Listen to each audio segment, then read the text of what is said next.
हम सब सोचते हैं कि हमें सब कुछ अपने अनुसार चाहिए, लोग वैसे रहे जैसे हम चाहते हैं, काम वैसे हो जैसे हमने सोचा है, नतीजे वैसे आए जैसे हमने उम्मीद की है। पर प्रभु कहते हैं जीवन किसी की उम्मीदों पर नहीं चलता, जीवन अपने स्वभाव से चलता है। जब तुम किसी चीज को बहुत कसकर पकड़ लेते हो तो वो तुम्हारे हाथों से फिसल जाती है। बिल्कुल वैसे ही जैसे अगर तुम रेत को मुट्ठी में कसकर पकड़ोगे तो वो धीरे धीरे तुम्हारी उंगलियों के बीच से निकल जाएगी, लेकिन अगर तुम अपनी हथेली खुली रखो तो वही रेत तुम्हारे पास दिखेगी। प्रभु का यही संदेश है। छोड़ देना मतलब ये नहीं कि तुमने कुछ खो दिया, बल्कि ये कि तुमने उस चीज को उसकी असली प्रकृति में रहने दिया। हर इंसान चाहता है कि जीवन उसके हिसाब से चले, लेकिन प्रभु कहते हैं जीवन को मजबूर मत करो, उसे बहने दो जैसे नदी बहती है। सोचो जरा, जब नदी बहती है तो वो कभी ये नहीं सोचती कि उसे कहाँ मुड़ना है या कहाँ रुकना है, वो बस बहती जाती है। इसी बहाव में उसकी सुंदरता है।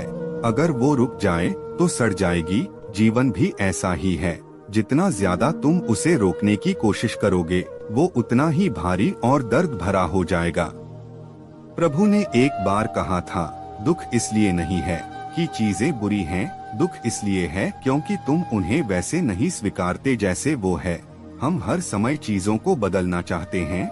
हम चाहते हैं कि लोग बदल जाएं, हालात बदल जाएं, दुनिया हमारे हिसाब से हो जाए, पर जब ऐसा नहीं होता तो हम टूट जाते हैं। पर प्रभु का कहना है दुनिया को मत बदलो, उसे जैसा है वैसा ही स्वीकारो, क्योंकि जब तुम स्वीकारना सीख लेते हो तभी छोड़ना सीखते हो। छोड़ना एक कला है और ये कला केवल वही सीख सकता है जो भीतर से जागता है। एक बार प्रभु के पास एक व्यक्ति आया। उसने कहा, मैं बहुत परेशान हूँ, मेरा बेटा मेरी बात नहीं मानता, मेरे व्यापार में नुकसान हुआ है और मेरा मन बहुत अशांत है, मैं क्या करूँ? प्रभु मुस्कुराए और बोले, तुम बहुत सारी चीजों को थामे हुए हो, बेटे को, व्यापार को, अपने मोह को। जब तक तुम इन्हें पकड़ कर रखोगे तुम पीड़ा में रहोगे। वो व्यक्ति बोला, अगर मैं छोड़ दूं तो सब खत्म हो जाएगा। प्रभु शांत स्वर में बोले, नहीं, जो खत्म होता है वो भ्रम होता है, जो सच्चा है वो छोड़ने से और स्पष्ट हो जाता है। सोचो कितनी बार तुमने किसी चीज को छोड़ा और फिर महसूस किया कि राहत मिली। एक युवक गुरु का नया नया शिष्य बना था। उसके मन में बहुत सारे सवाल थे जो वो गुरु से पूछ लेना चाहता था। एक दिन वो गुरु के पास आया और उसने कहा, गुरुदेव, मैंने देखा है पहले लोग आपस में बहुत प्रेम करते हैं, फिर धीरे धीरे उनमें झगड़े होते हैं, लड़ाई होती है और एक दूसरे को वो भला बुरा कहने लगते हैं। फिर रिश्ते टूट जाते हैं और प्रेम नफरतों में बदल जाता है। ऐसा क्यों होता है? गुरु ने कहा, ये जानने के लिए तुम्हें मेरे साथ चलना होगा। गुरु शिष्य को लेकर एक गांव में पहुँचे।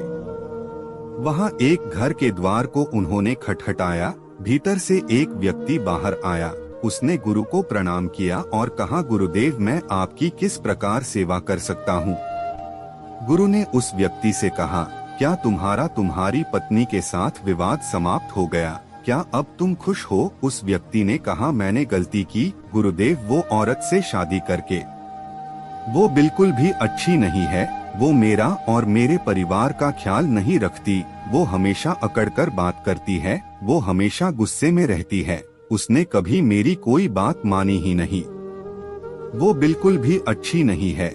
ईश्वर ने मेरे भाग्य में इतनी बुरी पत्नी लिख दी। अब वो मुझे छोड़कर घर चली गई है और अब मैं चाहता हूँ कि वो वही रहे और कभी मेरे जीवन में ना आए।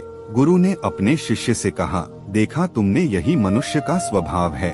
हर मनुष्य के अंदर अच्छाई और बुराई दोनों होती हैं, परंतु मनुष्य केवल बुराई को ही याद रखता है, अच्छाई को नहीं।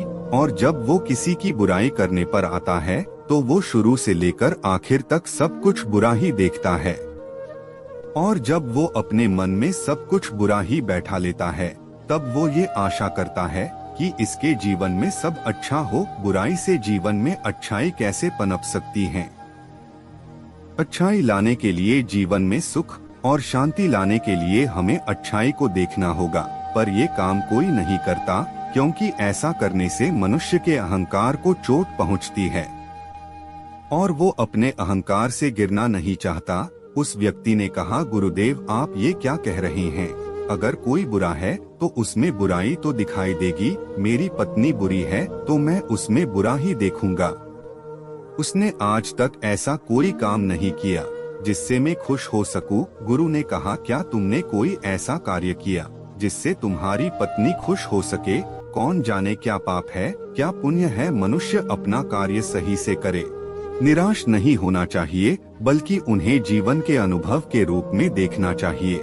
जैसे आपने कभी किसी पेड़ को ध्यान से देखा हो तो आपने देखा होगा कि कितने भी आंधी तूफान आ जाएं, पेड़ अपनी जड़ों से बंधा रहता है।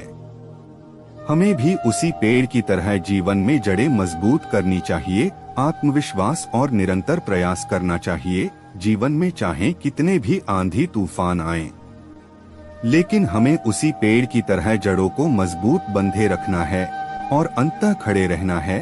याद रखें, जीवन में जो भी संघर्ष आता है वो हमें ऊपर उठाने के लिए आता है। जब बचपन में हम बड़ी बड़ी बातों में बेहद जाया करते थे तब जीवन की मासूमियत होती थी, और अब बड़े हुए तो छोटी छोटी बातों में बिखरने लगे हैं। ये समय का खेल है, पर याद रखो, लाचारी कितनी भी हो, समझदारी और धैर्य का दामन कभी नहीं छोड़ना चाहिए। इश्क की परिभाषा में इंसान समझता चौथाई है, सोचता शून्य है, पर प्रतिक्रिया दुगनी देता है। शब्दों का अर्थ खोजने से नहीं बल्कि इंसान को समझने से आता है, और ये विडंबना है कि इंसान को समझने में खुद इंसानियत असमर्थ है। जो लोग सच्चाई बोलते हैं और दूसरों की भलाई करते हैं, उन्हें ही सबसे ज्यादा नफरतों का सामना करना पड़ता है। मोह में हम किसी की बुराइयां नहीं देख पाते और घृणा में अच्छाइयां नजर नहीं आती। हर उपहार कोई वस्तु ही नहीं होती, प्रेम, परवाह और इज्जत भी बहुत बड़े उपहार हैं। किसी को ये उपहार देकर तो देखो, इसका प्रभाव अनमोल होता है। रिश्ते सुधारने हैं तो ये तो अपने तरीके बदलो या अपनी सोच, क्योंकि हर बार इंसान बदलने से रिश्ते नहीं सुधारते। ख्वाहिश तो सभी की होती है कि रिश्ते सुधरे, पर चाहत यही होती है कि पहल दूसरा करे। आज के द्वार में रावण लोगों के मन में निवास करता है और राम केवल मंदिरों में है, लेकिन याद रखो, भगवान दुनिया का सबसे बड़ा डॉक्टर है और प्रार्थना दुनिया की सबसे बड़ी दवाई। जिसकी संतान वश में हो, जिसकी पत्नी आज्ञाकारी हो और जो अपने अर्जित धन से संतुष्ट हो, वही सच्चा सुखी है। गुणों के बावजूद से छोटी सी कमी विनाश का कारण बन सकती है। कलयुग में वही लोग ज्यादा कदर पाते हैं जो सबसे ज्यादा दिखावा करते हैं। केवल धोखा देना ही धोखा नहीं होता, बल्कि किसी के साथ अपनेपन का झूठा नाटक करना उससे भी बड़ा धोखा होता है। बिना सोचे समझे दिया गया वचन और बिना देखे चलाया गया बाण हमेशा लौटकर श्राप के रूप में आता है। प्रभु ने कहा था, जो व्यक्ति छोड़ना सीख जाता है वो कभी हारता नहीं, क्योंकि अब उसके पास खोने के लिए कुछ बचता ही नहीं। अब सोचो, अगर तुम अपने भीतर से ये डर ही मिटा दो कि अगर मैं छोड़ दूं तो क्या होगा, तो कैसा महसूस होगा। हल्का, मुक्त, शांत है न, यही है लेटिंग गो का असली अर्थ। कभी कभी छोड़ देना किसी इंसान को नहीं बल्कि उस भावना को छोड़ना होता है जो उस इंसान से जुड़ी है। हो सकता है वो अब तुम्हारे जीवन में ना हो, लेकिन तुम हर रोज उसकी याद में जी रहे हो। तुम्हारा मन बार बार उसी पुराने पन्ने को पलटता है जहां दर्द लिखा है। अगर तुम पुराने अध्याय को बार बार पढ़ते रहोगे तो नई कहानी कब शुरू होगी। छोड़ना मतलब भूल जाना नहीं, बल्कि ये समझ लेना कि अब वो अनुभव पूरा हो चुका है। उसने जो सिखाना था वो सिखा गया, अब उसे जाने दो। जैसे कोई पेड़ अपने सूखे पत्ते गिरा देता है ताकि नए पत्ते आ सकें, वैसे ही हमें भी अपने जीवन से पुरानी चीजों को गिराना सीखना चाहिए। पुराने पत्ते पकड़े रहेंगे तो नए कभी नहीं हो पाएंगे। छोड़ना कोई एक दिन की प्रक्रिया नहीं है, ये हर दिन का अभ्यास है। हर सुबह जब तुम उठो तो खुद से कहो, आज मैं हर उस चीज को छोड़ रहा हूँ जो मेरे नियंत्रण में नहीं है। धीरे धीरे तुम देखोगे कि तुम्हारा मन पहले से ज्यादा शांत हो गया है। तुम वही बातें जो पहले तुम्हें तोड़ देती थी, अब सहजता से स्वीकार कर पा रहे हो। प्रभु ने कहा था, जब तुम किसी चीज से लगाव छोड़ देते हो तो चीजें तुम्हें चोट पहुंचाना बंद कर देती हैं। तो फिर सोचो, क्या तुम्हें हर चीज को कसकर पकड़ने की जरूरत है? क्या हर इंसान तुम्हारे नियंत्रण में रह सकता है? क्या जीवन को तुम अपनी मुट्ठी में बांध सकते हो? नहीं। जीवन हवा की तरह है, उसे पकड़ा नहीं जा सकता, बस महसूस किया जा सकता है। इसलिए प्रभु ने कहा, जब तुम ऐसा करते हो तो धीरे धीरे तुम्हारे भीतर एक शांति उतरने लगती है, जो किसी आवाज की नहीं बल्कि एक मौन की होती है। वो मौन जो सब कुछ कह जाता है। कभी ध्यान दो, जब तुम कुछ छोड़ते हो तो तुम्हारे भीतर थोड़ी सी खाली जगह बनती है। वही जगह आगे चलकर तुम्हारी शांति का कारण बनती है। वो खालीपन तुम्हें डराता नहीं बल्कि तुम्हें नया आकार देता है, क्योंकि जब तुम छोड़ते हो तो तुम खोते नहीं बल्कि अपने भीतर जगह बनाते हो, नई सोच के लिए, नई ऊर्जा के लिए, नई दिशा के लिए। छोड़ना एक निर्णय नहीं, यह एक समझ है। क्या आपका भी मन हर वक्त भागता रहता है, जैसे कोई पागल घोड़ा जो रुकने का नाम ही नहीं लेता? आप बैठना चाहते हैं पर मन उठ खड़ा होता है। आप सोना चाहते हैं पर मन हजारों बातें सोचने लगता है। आप खुश होना चाहते हैं पर मन पुराने दर्दों को उठा लेता है। कभी किसी के शब्द चुभ जाते हैं, कभी किसी अधूरे काम की चिंता दिल को खसोटती है, कभी भविष्य का डर और कभी बीते कल की यादें हमारे भीतर तूफान बन जाती हैं। मुस्कुराते हैं पर भीतर टूटे हुए रहते हैं। हम लोगों के बीच रहते हैं पर अंदर से खाली महसूस करते हैं। और जब रात होती है तो सारी आवाजें शांत हो जाती हैं, बस एक आवाज रह जाती है, मन की आवाज जो कहती है, क्या मैं कभी शांत हो पाऊंगी? दोस्तों, यही बेचैनी आज की सबसे बड़ी बीमारी बन चुकी है।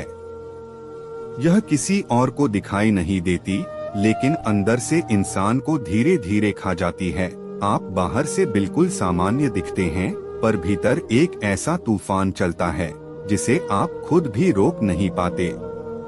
कभी आप सोचते हैं, काश मैं कुछ देर के लिए रुक जाऊं, पर जैसे ही आप रुकने की कोशिश करते हैं, मन फिर कोई नई कहानी बुन देता है, कभी डर की, कभी पछतावे की, कभी कल्पना की। सच कहूं दोस्तों, ये बेचैनी, ओवरथिंकिंग ही हमारी सबसे बड़ी दुश्मन बन चुकी है। यही हमारे आज का सुकून छीन लेती है और हमें उस कल के डर में ढकेल देती है जो अभी आया ही नहीं। लेकिन क्या आप जानते हैं, कई हजार साल पहले प्रभु ने इसी बेचैनी का इलाज बताया था।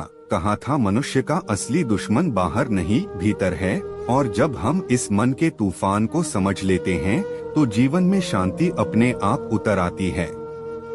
कभी कभी जीवन ऐसा लगता है जैसे सब कुछ ठहर गया है, काम चल रहा है, परिवार ठीक है, सब कुछ सामान्य है, फिर भी भीतर एक हलचल है, एक अनकही बेचैनी जो बताती है कि कुछ ठीक नहीं, और हम अक्सर उसे अनदेखा कर देते हैं, जैसे कमरे में पड़े किसी पुराने सामान पर धूल जमी हो।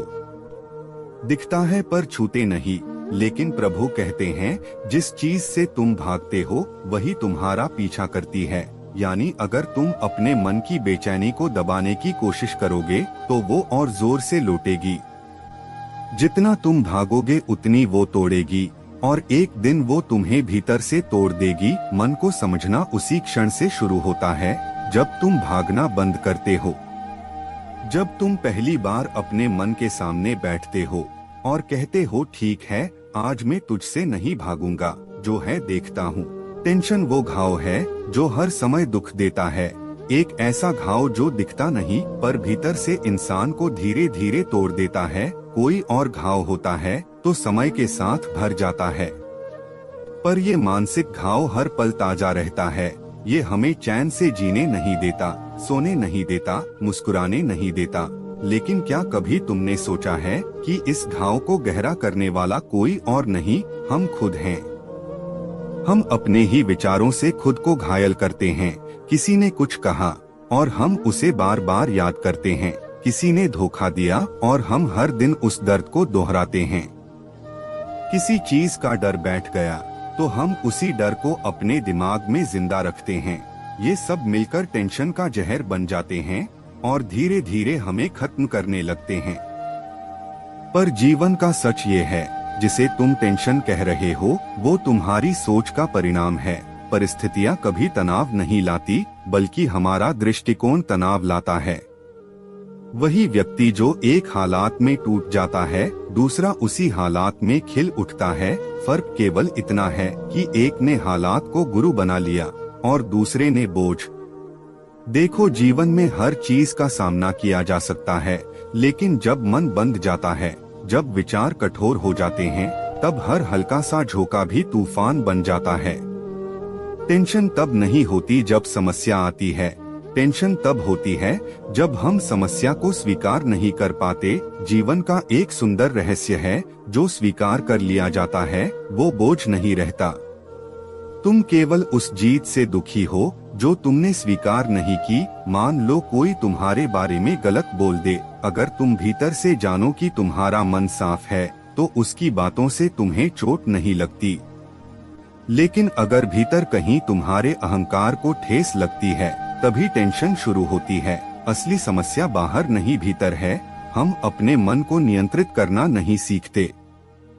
हम हर छोटी बात पर प्रतिक्रिया दे देते हैं और यही प्रतिक्रिया धीरे धीरे घाव बन जाती है। कभी शांत होकर खुद से पूछो, क्या ये चिंता, ये टेंशन मेरी किसी काम की है? क्या इससे मेरी स्थिति बदलने वाली है? उत्तर मिलेगा नहीं, तो फिर क्यों ये बोझ ढोते हो? जीवन में बहुत सी बातें हमारे नियंत्रण से बाहर हैं। लोग क्या सोचेंगे, क्या करेंगे, ये हमारे हाथ में नहीं। लेकिन हम क्या सोचते हैं, ये पूरी तरह हमारे हाथ में है। जब तुम इस एक बात को समझ लेते हो कि तुम्हारे मन का नियंत्रण तुम्हारे पास है, उसी दिन टेंशन खत्म हो जाती है। एक व्यक्ति के पास हर सुख था, फिर भी वो बेचैन था। उसने कहा, मुझे समझ नहीं आता कि इतनी सुविधाओं के बावजूद मैं क्यों दुखी हूँ। जवाब मिला, क्योंकि तुम्हारा मन किसी और जगह है। या तो तुम अतीत में जी रहे हो या भविष्य में, और टेंशन वहीं पैदा होती है जहाँ वर्तमान गायब होता है। वर्तमान ही एकमात्र सत्य है। जब तुम पूरी तरह वर्तमान में जियो तो टेंशन का अस्तित्व ही मिट जाता है। क्योंकि मन दो जगह एक साथ नहीं रह सकता, या तो वो शांति में रहेगा या तनाव में, और ये चुनाव तुम्हारा है। देखो, हर व्यक्ति अपने भीतर दो हिस्सों में बंटा है, एक जो हमेशा डरता है और दूसरा जो हमेशा शांत है। पहला हिस्सा मन लगातार बोलता रहता है, वो कहता है क्या होगा, कैसे होगा, अगर न हुआ तो। और दूसरा हिस्सा साक्षी चुपचाप देखता रहता है। टेंशन तब होती है जब तुम मन से जुड़ जाते हो। शांति तब होती है जब तुम साक्षी से जुड़ जाते हो। इसलिए जब भी मन में हलचल उठे तो बस एक क्षण ठहरो और खुद से कहो, मैं ये नहीं हूँ, मैं देखने वाला हूँ। ये छोटा सा स्मरण तुम्हें तुरंत भीतर की गहराई में ले जाएगा। वहाँ कोई टेंशन नहीं होती, वहाँ सिर्फ मौन होता है, सिर्फ उपस्थिति होती है। यही ध्यान की अवस्था है। यही वो स्थिति है जहाँ हर घाव भर जाता है। वो घाव जो शब्दों से लगे थे, वो घाव जो अपनों की बेरुखी से बने थे, वो सब धीरे धीरे विलीन होने लगते हैं। ध्यान का अर्थ ये नहीं कि तुम कुछ करो, बल्कि ये है कि तुम कुछ भी न करो, बस जो है उसे वैसे ही रहने दो। और जब तुम ऐसा करते हो तो तुम्हारा अस्तित्व खुद तुम्हें उपचार देने लगता है।